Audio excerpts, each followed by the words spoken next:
Hello everyone and welcome to the Survivor Savant podcast. I'm your host, Nathan Newport, the self-proclaimed Survivor Savant himself, and today we are talking about what has happened in the episode of Survivor Africa, episode 9,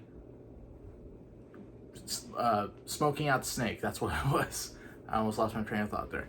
Now, I will let you guys know ahead of time.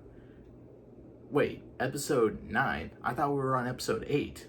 Turns out, episode 8 was a clip show of events from past episodes, which we've already seen, but we also haven't seen. There's a lot of extra scenes that weren't added into the episode from past weeks, and I gotta let you guys know about that now while I still can. Well, I have the time to do it.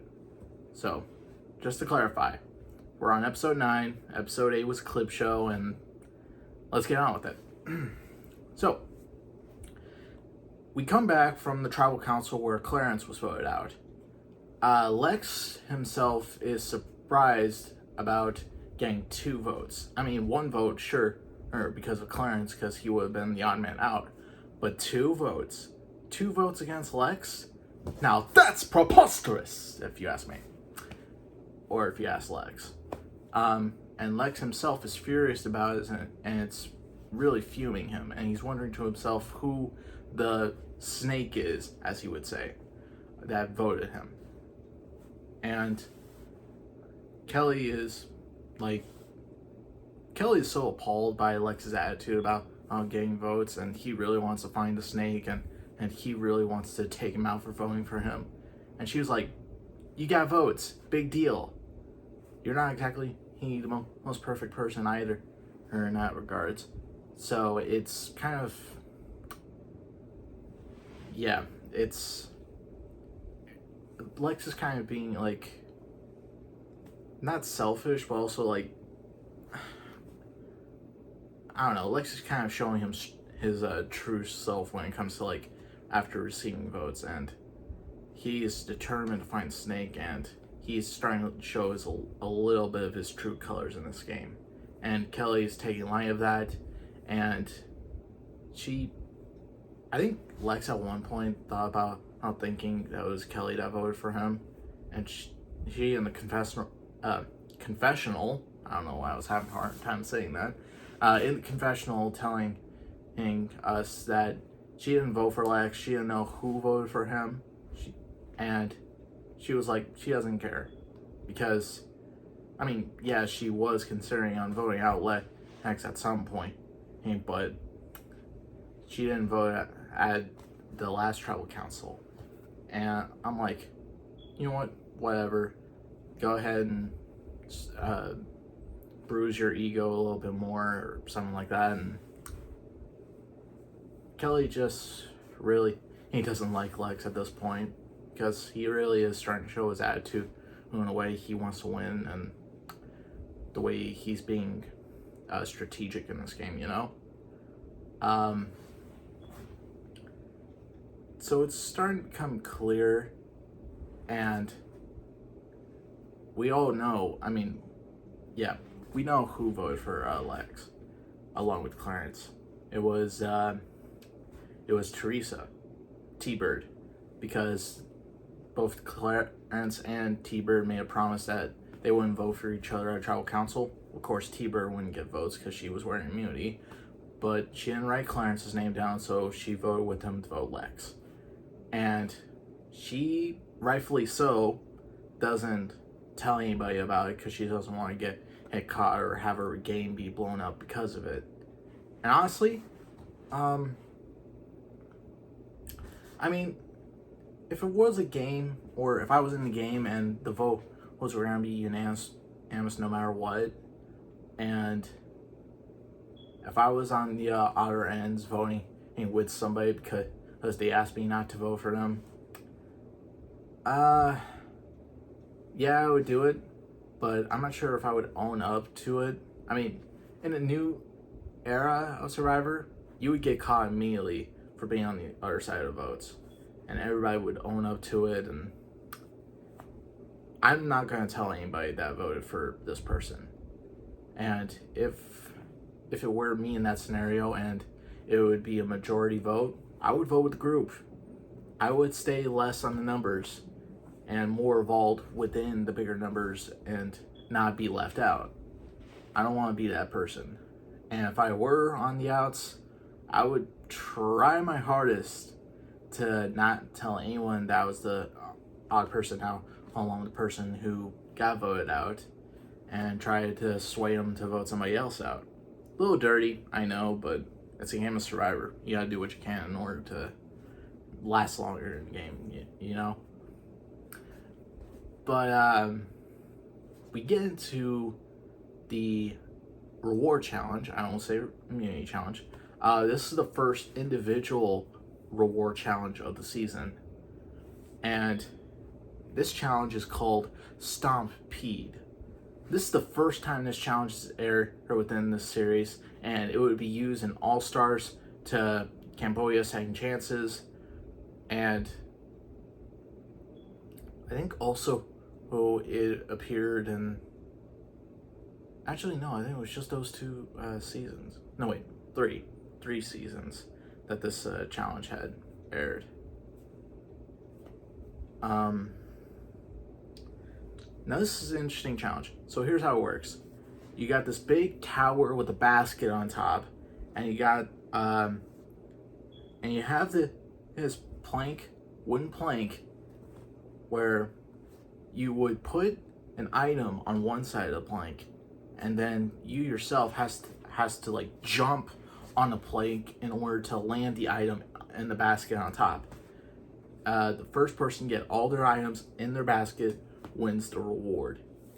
And this challenge is a lot of fun. It a little frustrating, I agree. I mean, I would like to compete in this challenge to like test myself off more, and it really does look like a fun challenge. And so as I was saying, the reward is the winner would get to go to the African village of Wamba, and they get to bring with them 2 goats. Now, 2 goats in the African are kind of used to like barter or be used for currency, so they could bid these goats to trade for shillings and get to spend the shillings on anything that they want in the Wamba marketplace.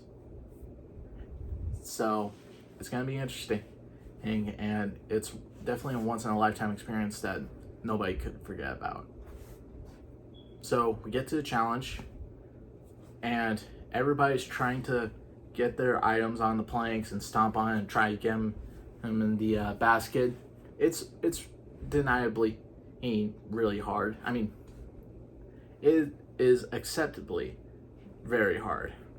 You know, some were missing, some were overshooting it by a long shot. Not like long shot where it'd be flying over a mountain long shot, but you know, this was a tough one to thought process with. But a couple of them get it on. Ethan got one. I remember Brandon got one, then Frank, then Lex, and Big Tom got one. You got T-Bird, Teresa, Kim Johnson, Kim Powers, and especially Kelly. Kelly was absolutely having a hard time with this challenge, and it wasn't until near the end where Kelly finally got one, but too little too late. So it was getting close to the end, and Ethan, being the athlete that he is, he's down to 1 item left. Lex is in second, and he's got 2 items left. I think Brandon was also behind with the maybe 2 items, or was it Frank? Brandon or Frank? I think it's one of those 2. But as much as Lex could try to hurry up and catch up, Ethan, with 1 final stomp, lands his final item in the basket, and Ethan wins the reward. So this is pretty cool for Ethan. We're starting to see how much of a good challenge, how much competitor he is. And we've seen bits of it in team challenges where he's been helping out the tribe, but he hasn't like done it enough to where he'd be seen as like a physical threat. You know, he's kind of toned it down a little bit, and that's what I like about Ethan. He's showing his strengths, but not too much. So Ethan's won the reward. He gets to take the 2 goats to the village tomorrow morning, and everybody, he's pretty happy for him. And now, the morning of the reward, everybody's meeting up with each other. They're talking with what items they don't care to keep and would like to trade for other items. Plenty of them have had hats and sunglasses that they would like to trade for food or other fancy stuff that they have at the marketplace. And of course, for breakfast they had their typical gruel / cornmeal that they're eating. Jeff arrives with the goats, and they ask everybody to come out of the camp, and there is the truck from day one. They see the driver again, the guy who was like, down, faster, hurry up, down. Now, the goats are already up in the truck, and Ethan is just boarding, and he's trying to get the goats to sit down so they be comfortable along the way, but Jeff says he doesn't like it, and he should have one person go with him on this reward so that he could keep the goats well at bay and not have a problem with them. And immediately Ethan was already conflicted about who he was wanting to go to, and he's thinking, well, I don't want to like make any decisions that could hinder my game, and if I bring someone because they're strategically my ally, then that would get immediately pegged as not a good thing. So, thinking it through on why he would pick this person, he wisely said, just because this person was second to beating me, I choose Lex. So Lex is brought on the reward because he was second closest to winning the challenge, which I think that's fair. I think it's fair to take the second best to win the challenge along with you on a reward, and not have any problems with others thinking it's a fair assessment on why they would bring this person. I think that's a fair assessment. But secretly though, I don't know if it is secret or not, but Lex and Ethan are in an alliance together, so that worked out well for him. So they're driving towards the village. It's a crazy ride in the African savannah, and getting to see the animals that they drive by. And there's animals from giraffes to zebras.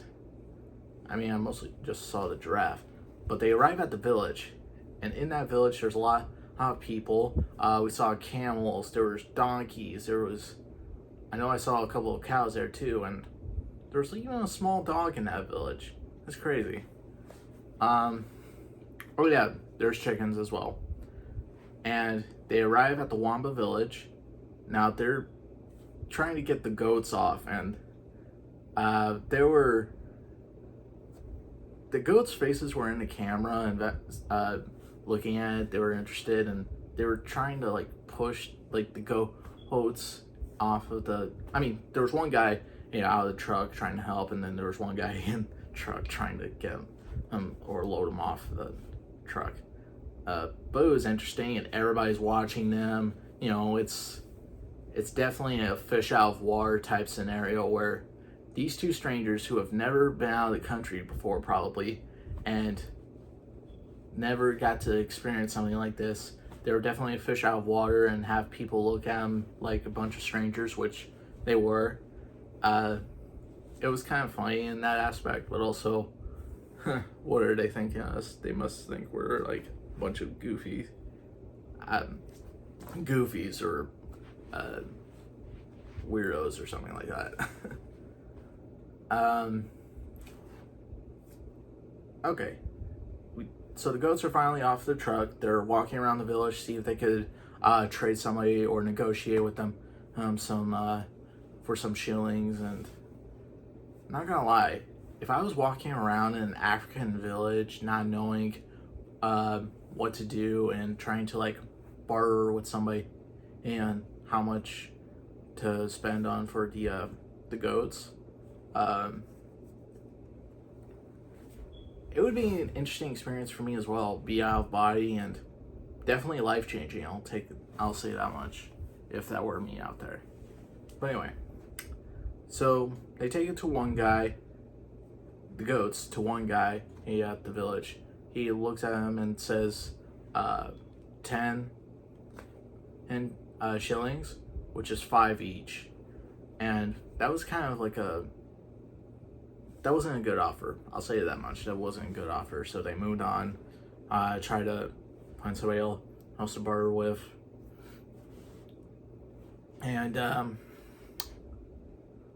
was one guy who said he'll take those goats and sell to them for 16 shillings, 1,600 shillings. And what I found out in American currency, that's $20 for these goats. It's been the highest offer that they've gotten so far, and they decided, they were gonna take it. So they got 16 shillings. They handed the goat over to the guy, and he takes the goat along, and they were happy to get it. That was a good bargain, and they thought, the goats are gonna go to this awesome farm with this guy and go play with other goats to really he make themselves feel happy. But right around as they turned the other way, came back to the guy, it turns out he was taking them to the butcher. Oh, well, that that felt awkward. By the way, apparently goats are known in Africa as a sign of wealth and good welfare, from what I hear, which is crazy. And right as I think about that, and now, oops, they're getting taken to a butcher. Well, I hope that guy's getting well paid. So they're starting to become really hungry, and they got 16 shillings to spend, and they're wondering where they're gonna get food. So there was one guy who was a local there, and he guided them to one of the best restaurants in the village, and they got a table there, and the guy who owns the place, or is like who works there, they say they have like 3 big best choices that they have at the restaurant. There's the corn or gruel that they have, which they've already had back at camp. They're already used to that stuff. There also was an option for like meat or something, but they were kind of questioning about the meat because they saw a lot of cats there, and that was kind of like an awkward sign, and wondering, okay, maybe we shouldn't have the meat. And then French fries was an option. And if you know, as Americans, we do love our French fries. So they got 2 orders of French fries. Lex got a beer with his French fries, and Ethan got a soda with his. And the way they make French fries is interesting. They first roll out dough. He then roll it and flatten it, and then I don't know if it was like potato dough, but they got into the pan full of oil. They're frying it, and they brought it out, and along with the sodas, and I was definitely thrilled to see him get into something fried, like fries, and the fries were like covered in like oil and grease, and it definitely would make you sick, but at the same time, it's so much better than having what they've been having since the last like 3 days. So they're enjoying their food. They're really savoring it. And as much as Ethan was happy to have that food, it went straight through him. Like, 1 minute it's like in his mouth, and the next it's hitting towards the bottom, if you know what I mean. So he goes out to like the local, or like the nearest latrine or some outhouse, and inside there was like nothing but a hole, and he calls it in, and you can already imagine what's going on. And I'm not gonna lie, I have talked about it before. Know your limits when it comes to food, especially when you're out there trying and survive. Know your limits. If your stomach has increasingly shrunk after that, and you have no idea how much food you can hold up or maintain, then it's gonna come back to hurt you in the end. And for Ethan, yeah, it was well worth it, but it really messes with you. It really does. So after they've had their lunch, they continue to go around the marketplace and see about borrowing more stuff that they have, like the hats and the sunglasses. And there were a lot of stores that had like a lot of candy and jewelry. And I remember they bartered with them on getting some cookies and candy for the other tribe mates.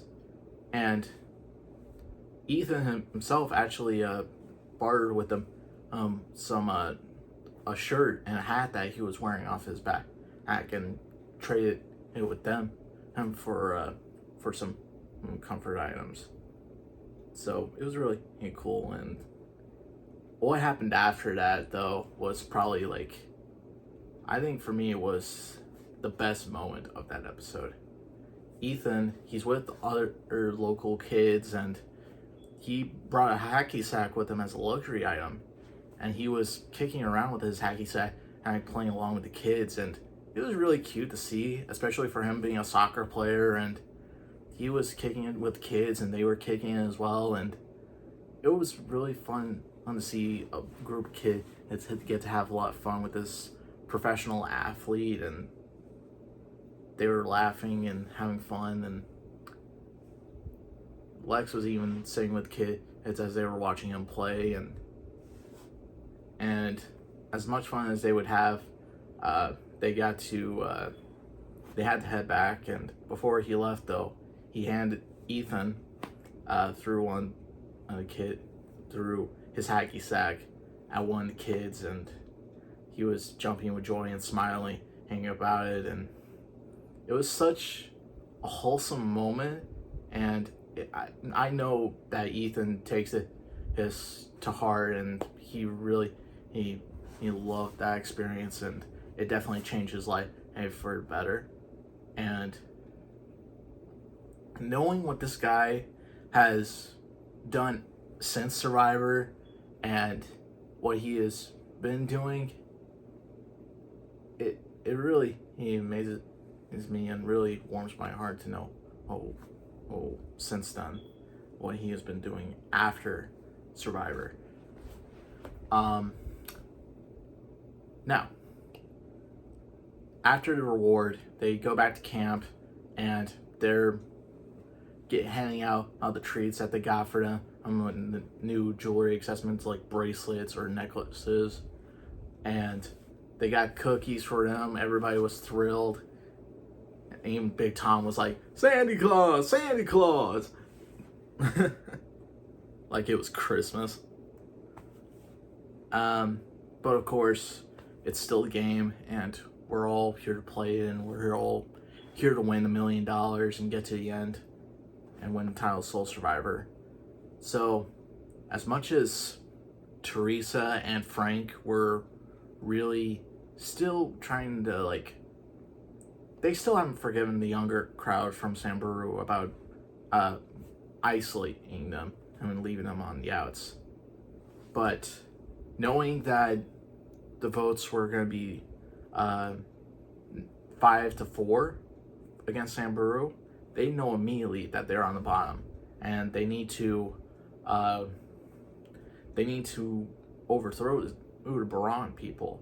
And after hearing that Lex's name was being brought up and having him receive votes at Tribal Council, it would make sense to go after him in the next Tribal Council if he didn't win immunity. So Frank, Teresa, Brandon, and KP got they met up together, and they wanted to form a group or a voting block to get the votes all on Lex. But they knew that they need to have one person from Baron to come over and switch to their side in order for the votes to work. And they've definitely heard that Kelly has been not liking Lex since their time on Samburu, and after the votes from last Tribal Council had gone to Lex, he's speculating that the votes might be on Kelly or from Kelly, and she can already see that he's probably going to target her, so she would much rather have a chance to get him before he had the chance. So they're definitely considering bringing Kelly in order to make the votes work for their favor. So, so they got that going for them. Now, in terms of trying to switch votes onto your side and trying to find like a common ground on how to get yourself in the majority while also getting others on the wrong side of the numbers, it's, how do I explain this? You definitely, okay, this is where the social aspect definitely works in your favor. So you know who you got close bonds with, you know who likes who, you know who doesn't like who. If you're constantly within that social area of intercepting information and how it could work towards your favor and how it could work in the game aspect, where you have this group over here, but you need another number in order to have your group have the majority, most importantly. And to have someone who's probably in the middle of things like Kelly, who could be wavering on both sides, it's really important to get as much grasp on her as much as you can with what little information you have to see if it's true that she doesn't like Lex all that much. And if you can grab her and bring her to your side, so that way you have the votes in the next Tribal Council, you're set have to go into this game and winning. Like, that's where social key in the social experiment comes into play, because Survivor is an adventure, but it's also a social game. And if you can cue in on your social game and really put it into play on how it could work towards your favor, then you got a perfect chance of winning this. And that's what they're hoping with the Samburu, if they can get Kelly on their side. But we still have the immunity challenge, so let's get to that. This challenge is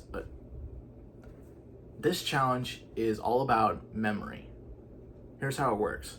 Once T-Bird gave Jeff back the immunity necklace, Jeff is presenting the tribe with what looks to be a drum, but inside the drum is a grid of 9 items. There was like a stick with thorns on them, elephant dung, berries, a leaf and sea pod, a rock. I remember one of them was like an animal jaw. I think one of them was an animal jaw. And also some berries, if I'm not mistaken.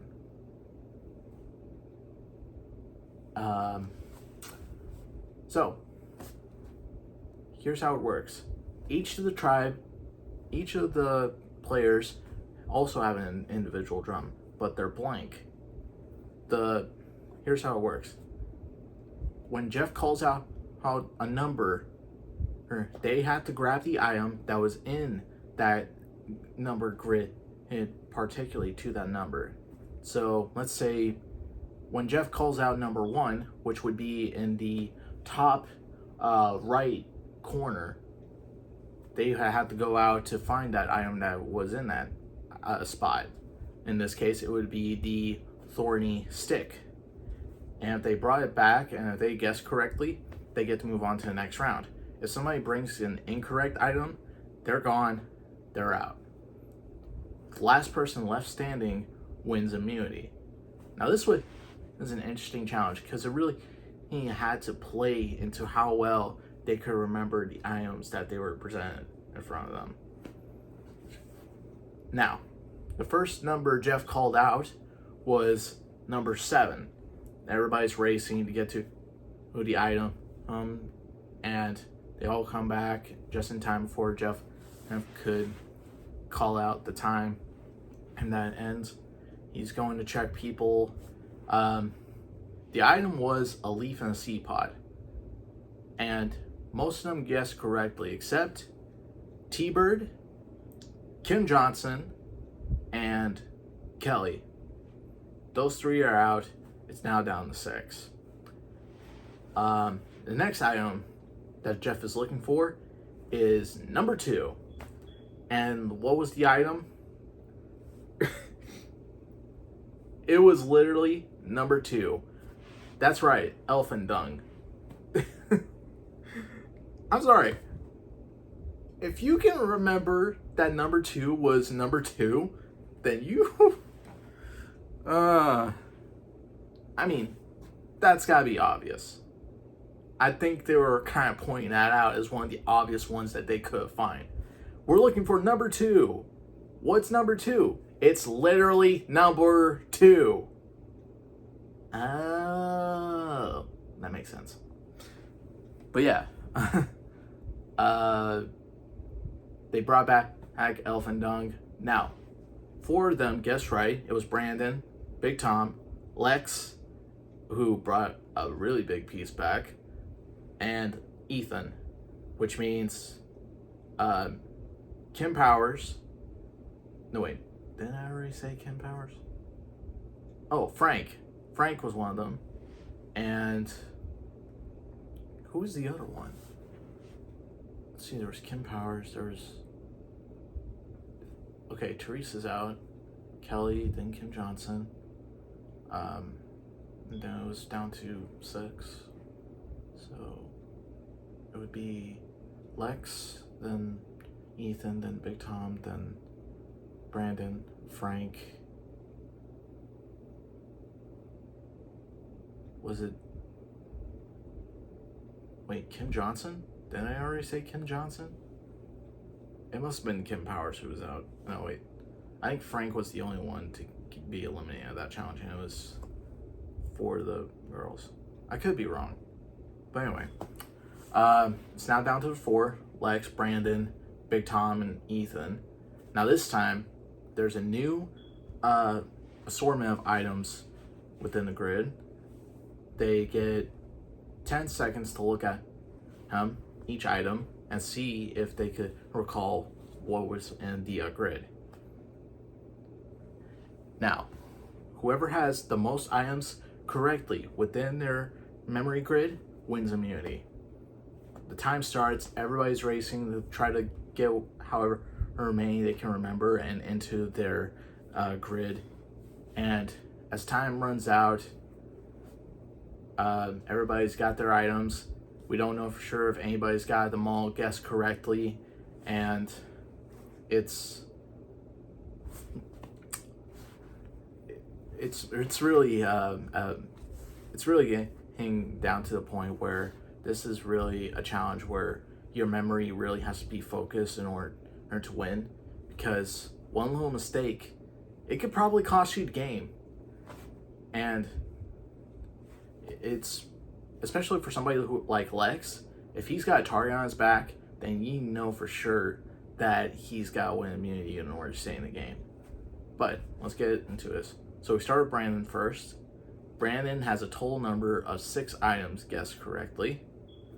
Then there was Lex, who got some items right, but it wasn't enough to beat Brandon, so Brandon was in the lead and Lex was out. Big Tom was next, and he got just as enough as Brandon, 6. So they're both tied with 6, which just left Ethan with a total of 8 items guessed correctly. Ethan wins immunity. That's 2 times in a row that Ethan has won this challenge. Now, as much as we can all say this is Lex's episode where he's trying to find the snake who voted for him, this was definitely Ethan's episode for sure. Not only did he win the first individual reward challenge, he also got to go on this amazing adventure where he hit him that this was an adventure of a lifetime, and when this was a moment where he would never forget when he played hacky sack with those kids from that African village, and winning the second individual immunity challenge in the same episode. Yeah, in my opinion, I'd say this was Ethan's episode out of the series, out of this season. But yeah, Ethan's got immunity.